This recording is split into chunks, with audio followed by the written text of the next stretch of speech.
What's up, y'all? I'm back at it once again, the Koski of Fun Day. And lately during the news, you see a lot of to me, social engineering. I talk about this in a couple of videos from a paternalistic group, you know what I'm saying, that they control the black community.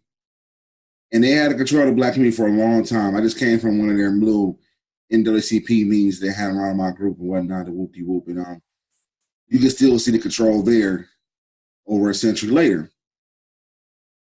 Now, here's one of these groups right here, the Southern Law Center, whatever, Southern Poverty Law Center. You know who run this group, the Jewish people and stuff like that. And I show how they lately become an attack about condemning Farrakhan and forgiving this, forgiving that. So I looked at one of their website. This one is the Southern Poverty Law Center. And it talks about the return of the violent black nationalists. So they really kind of scared about this. And they made an article about this. I'm going to have to read it to y'all for the record and do the video because I think it's very important now about what's going on in the black community. This came out August 8th, 2017. Written by a guy named Daryl Johnson. As stated before, the return of the black nationalists. During a single month last year, America witnessed two of the most horrific shooting attacks against law enforcement in recent memory. On July 7th, 2016, Michael Xavier Johnson ambushed Dallas police officer during a peaceful protest against police brutality, killing 5 officers and wounding 9 others. 10 days later, Gavin Eugene Long shot 6 officers, killing 3 in Baton Rouge, Louisiana. Both Johnson and Long were reportedly motivated by their strong dislike of law enforcement, grievance against perceived, keyword perceived, white dominance, and the recent fatal police shootings of unarmed black men under questionable circumstances. They say, okay, call it questionable. Specifically, the shooting death of Alton Sterling of Baton Rouge and Philip Castillo in Falcon Heights, Minnesota. Although many Americans were understandably upset and angry over those deaths of Sterling and Castillo's, killings other as retribution is certainly not justified. So they put in this killing, this so-called return killing, that's not justified. Authorities were later learned that Johnson and Long had ties to black hate groups. That same month, 6 Christian churches in St. Louis, Missouri were either burned or vandalized. Graffiti left at the crime scene made reference to Negroes are Israelites, wake up, the real Israelites are rising. These statements are indicative of black Hebrew Israelite ideology, which portrays Christianity as evil and may point to the motivation for the destruction of property. As details develop about Dallas, Baton Rouge, and St. Louis attacks, it is apparent that a domestic terrorism threat has reemerged, a threat not seen since the 70s. This cluster of attacks will later signify the return of the violent black nationalists. On the rise. According to counterterrorism experts and scholars, black nationalism as a movement arose in a reaction to white supremacy epidemic in the American system of governance from the country founding and to the passing of the voting and civil rights reform in the mid-60s. This made black nationalism categorically different from white nationalism, in that the black extreme is a reaction to real and brutal oppression. So as he's saying right here, he's saying oppression is real. And he's saying black nationalism is just a reaction to this brutal and real oppression. Regardless, the groups and individuals in this movement promote explicitly racist and bigoted ideas. In general, nationalist hate groups espouse hatred towards whites, the LGBT community, and the Jews. Black nationalists has also advocated for a separate territory for African Americans within the country, similar to white nationalists who argue for a homeland in the Pacific Northwest. According to their propaganda, black nationalists will like a portion of the Southeast United States reserved for a black nation. Further, they are known for their anti-government and anti-police sentiments due to their long-held views of government corruption and police brutality. Given the historical treatment of black people in the United States, including such things as lynching up to the modern-day mass incarceration, this concern is clearly not entirely unfounded. Unlike most extremist movements in the United States, Black nationalism worldview is shaped by conspiracy theories, including the idea that white people was created in a test tube. Among other things, they believe wrongly that Jews ran the slave trade. They heard me condemn that. They say they believe wrongly. Some are Holocaust deniers. So when it comes down to their stuff, you gotta go rah for their stuff. But stuff where we got as facts, proven fact, where the Jews ran a slave trade, they're saying, okay, whatever, that's wrong. Similar, that's a hate group if you do that. You say Jews ran a slave trade, which is true, it's a fact. They say that you're a hate group. Or Holocaust deniers, they say that you're a hate group. Similar to other hate groups, some Black nationalist groups conduct prison outreach programs to recruit inmates to their extremist cause. Some have been known to recruit street gang members. Micaiah Johnson and Galvin Long were not simply motivated by hate. They ascribed to a radical belief system seeking justice and political change. For example, Johnson was motivated to shoot 14 police officers not only to avenge a perceived unjust killing of unarmed Black men, but also to bring increased attention to these killings and perhaps change government policy.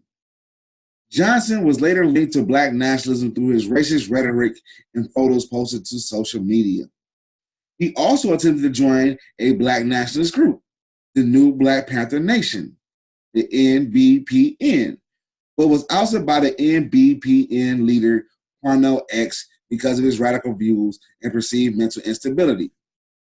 Similarly, Galvin Long espoused anti-government beliefs and was affiliated with the Ouachita Nation, a more sovereign citizen group comprised mostly of African Americans.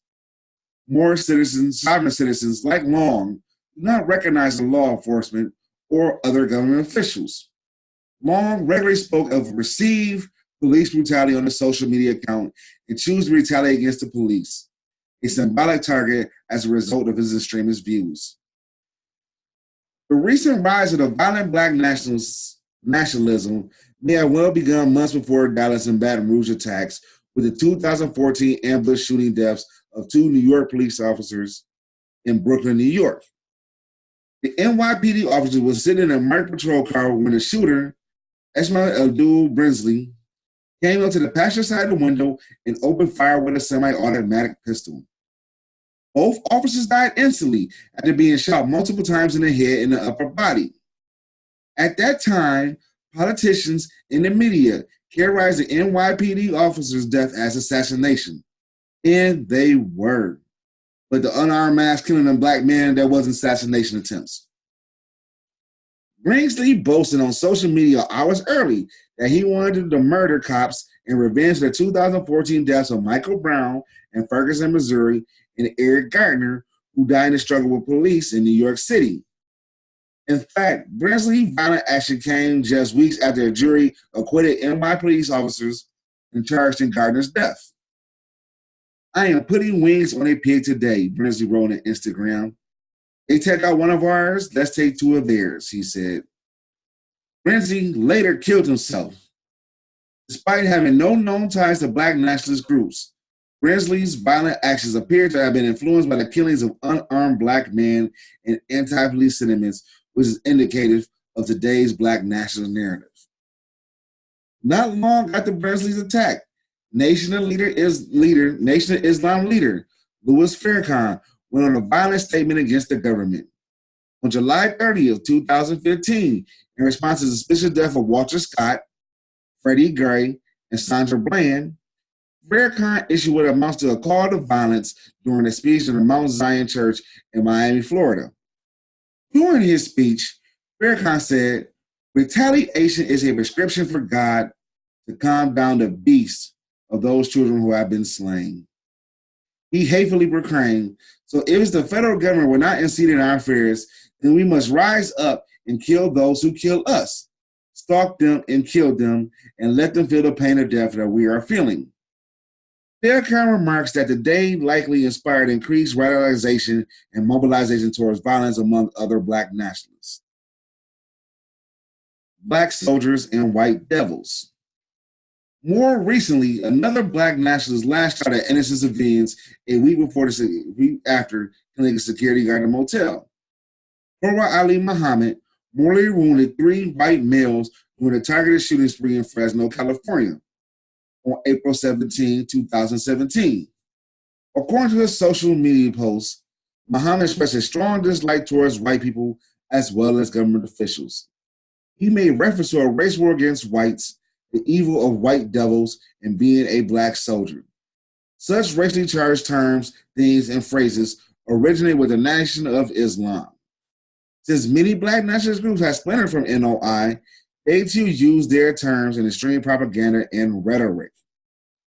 Although not necessarily violent as organizations, groups such as the Nation of Islam, New Black Panthers, New Black Liberation Militia, and the New Black Panther Nation and Five Percenters are incubators of radical fascism. They attack violent individuals whom they indoctrinate, like Johnson, Long, Brinsley, and Muhammad, encouraging criminal activity and violence. Many black nationalists self-identify as Muslim and incorporate what they claim Islamic teachings into their life to promote a sense of higher purpose. According to Chris Zambes, a scholar on radical trends in African American Islam at the Jamestown Foundation, many African Americans see Islam as an opportunity to form a break with the injustice of the past, i.e., slavery, forced conversion to Christianity, severe discrimination. Further, others believe that they were reverting to a faith of their enslaved ancestors and hence adopting a proud native tradition they can call their own, says Zambales.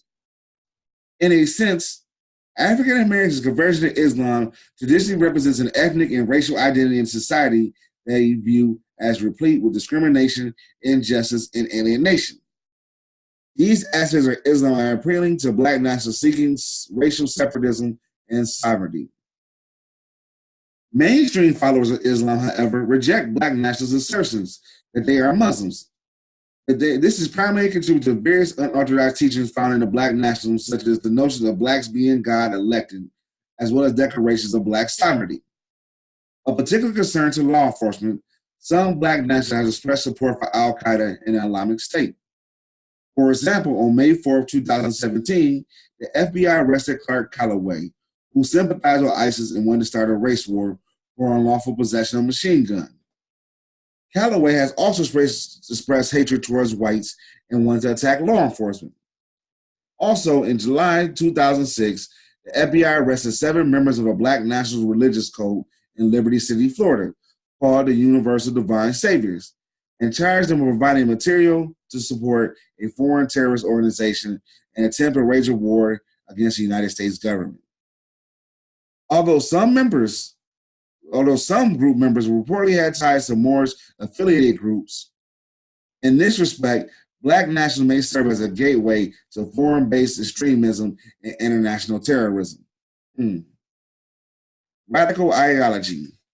The surge of black nationalism can be attributed to the current social, economic, and political factors over the past decade or more. Since 2000, the number of black nationalist groups in the United States has jumped dramatically to 48 groups to 193 in 2016. In 2007, black nationalism increased in response to the recent rise in white nationalism. In 2014, another upward trend coincided with increased media attention covering fatal police shootings of unarmed black men throughout the country. Johnson, Long, Brinsley, and Muhammad made mention of such events before carrying out their deadly shooting attacks. Of further concern, some black nationalists have shown interest in bomb making and manufacturing explosives. In November 2014, 2 black nationalists were arrested for a plot to detonate explosives during a protest in Ferguson, Missouri, in response to the fatal police shooting of Michael Brown earlier that year. According to the FBI, the suspects, Elijah Juan Davis and Brandon Orlando Baldwin, were reportedly affiliated with the New Black Panther Party, the NBPP. Another recent example includes a Moorish sovereign citizen who was injured while building a bomb to be used in an armed car robbery in Columbus, Ohio during April 2016. Black nationalist groups such as the NBPP, and the New Black Liberation Militia, NBLM, have also recently mobilized rallies and protested the Black activists in response to perceived acts of police brutality. Some Black nationalists have even carried semi-automatic shotguns, bolt-action sniper rifles, and modified AR-15 assault rifles under the guise of self-defense at these protests, which points to an escalation of Black nationalist tactics. Among other contributing factors to the increase of Black nationalism in the U.S. include the rise of white supremacy since 2000 and the current presidential administration perceived animosity towards Muslims. For example, the attempt to institute a traveling ban for 6 Muslim countries caused to increase the fight against Muslim extremists abroad and changes to the United States Countering Violence Extremists program. The U.S. has not experienced that level of Black violence nationalism in nearly 40 years. According to the University of Maryland Global Terrorism Database, I'm going to repeat this again.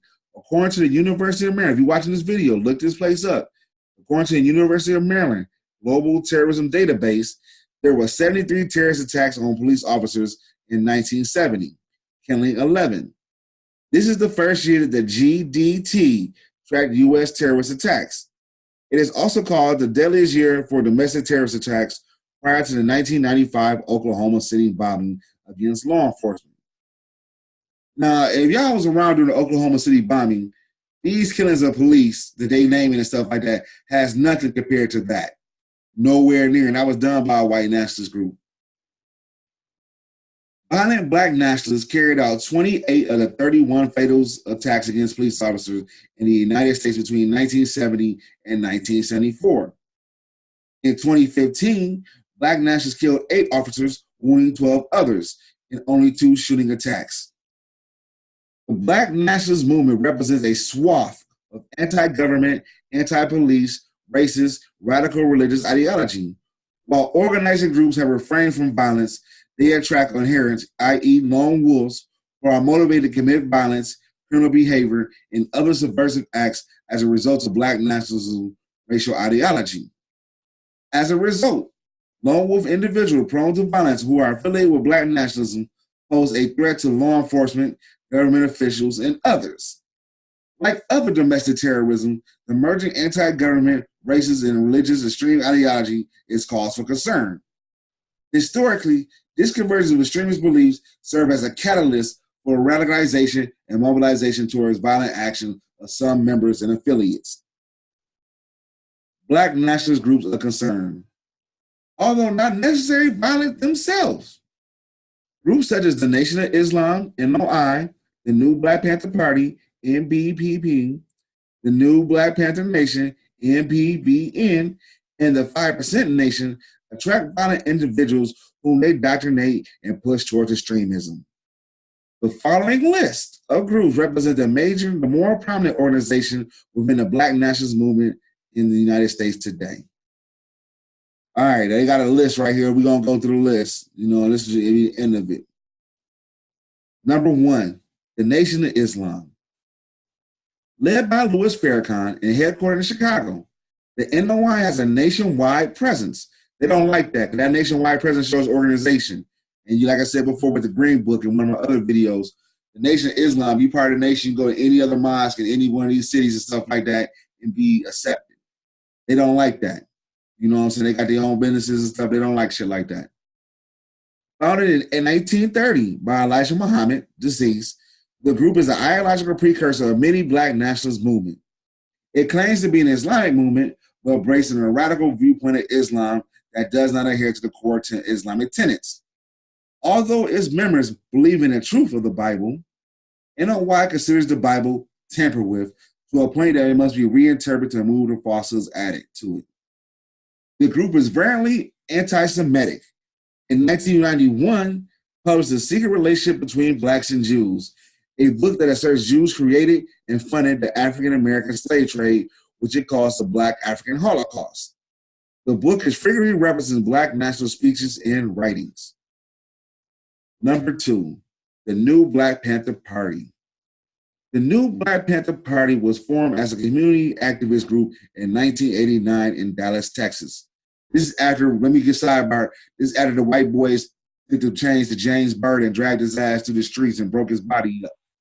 You know what I'm saying? So they signed the community activist group. Its ideology draws heavily upon the belief of the NOI movement, which advocates political, economic, social, and cultural separation for whites. Also, a sidebar on this one, too. This is the group that Khalid Muhammad was with, I think. You know, the Honorable Dr. Khalid Muhammad. Headquarters in Arlington, Virginia, the NBPP has approximately 30 chapters in large metropolitan areas throughout the United States.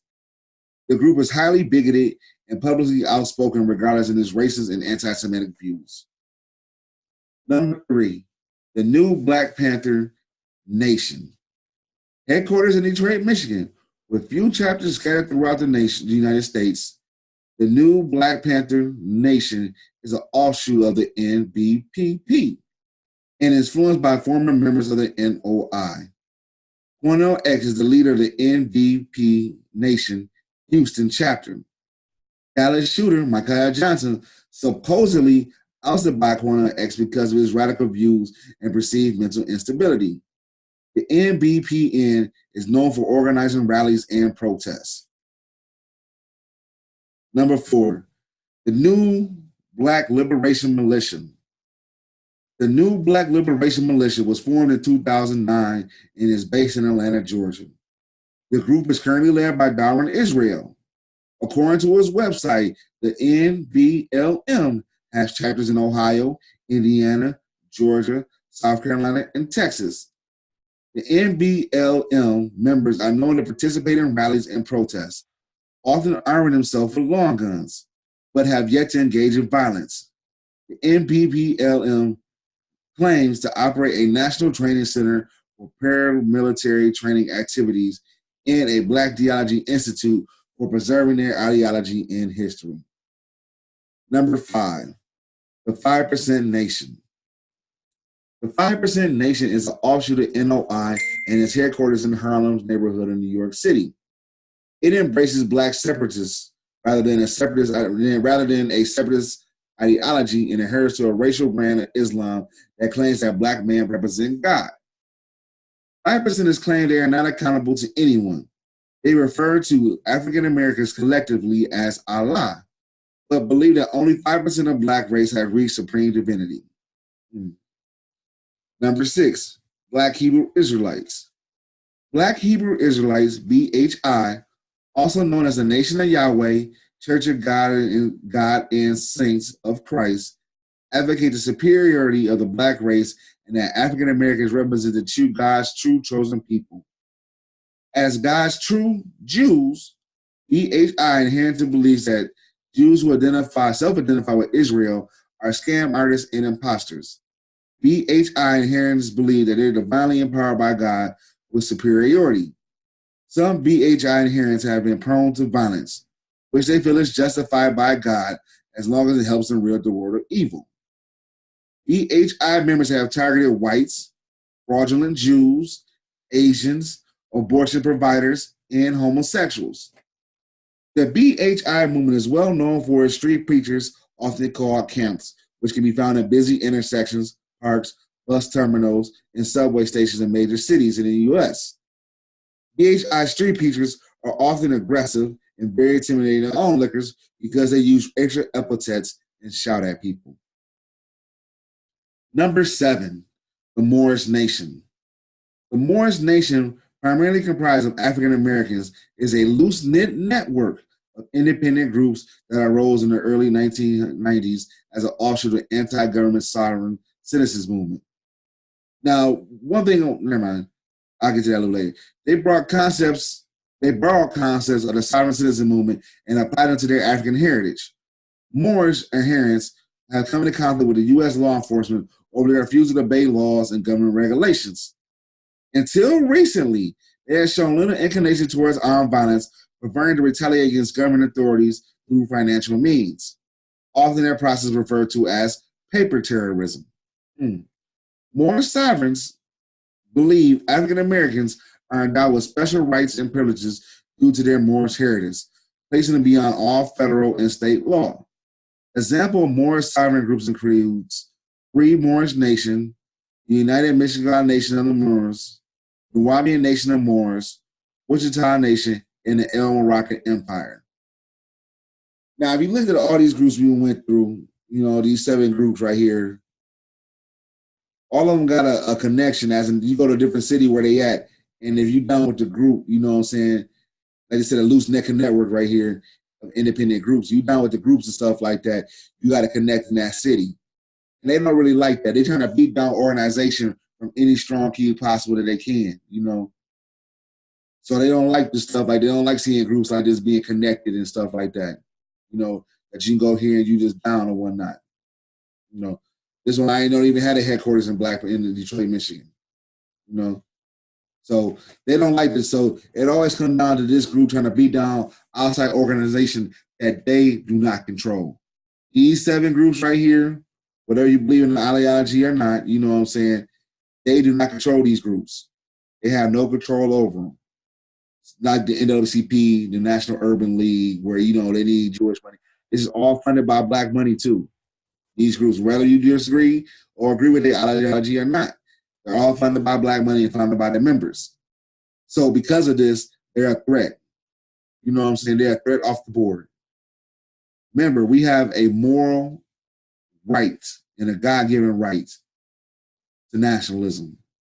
Self-determination is a God-given human right. There's nothing they can do to take that and stop that away from us. But as we see, people get antsy and get nervous when things like that come down. It's okay for, the police to come shoot our kids and our people down, but don't retaliate back. That's wrong, you know what I'm saying? Don't do this back. Don't do things like that to protect yourself. When these groups do, they get a concern, But this is what we're facing against. And these are the people that run the Black community, really, that wrote this stuff, that run the so-called integrationist, assimilationist groups in the Black community. This how they can't control them. You need to knock it off. They don't knock it off, and hey, whatever. But they're killing our stuff, our people and stuff. If some Jews would have got shot and dead in the street, they'd be out there with guns right now acting the fool. You didn't see them. We didn't see that what happened in Pittsburgh. You know what I'm saying? 2018. They got strapped up and ready to act a fool. You know what I'm saying? And then ain't nobody even complaining to them saying, well, y'all can't do that and other stuff. When our churches get shot up and burned down by white folks and stuff like that, we grab guns and stuff. Oh, no, you can't do that. You're being racist. You're being this and that and the third. So it's always a buffer that they use to control us with. I remember that before I go on much thing on this one, W. Du Bois said it in his book, Soul of Black Folks, the Black Races and the Trust. Became a ward of the nation, basically in the trust and whatnot. Who owns that trust now? Think about it. Who owns that trust now? That trust never went nowhere after the Civil War. Many Black people don't even talk about that or even discuss on that. Who owns that trust? Same thing with the Native Americans. They in the trust too. Who has that trust now? We need to find out who has that trust and see who really controlling the system and stuff. Or who's controlling us. Or trying to control us.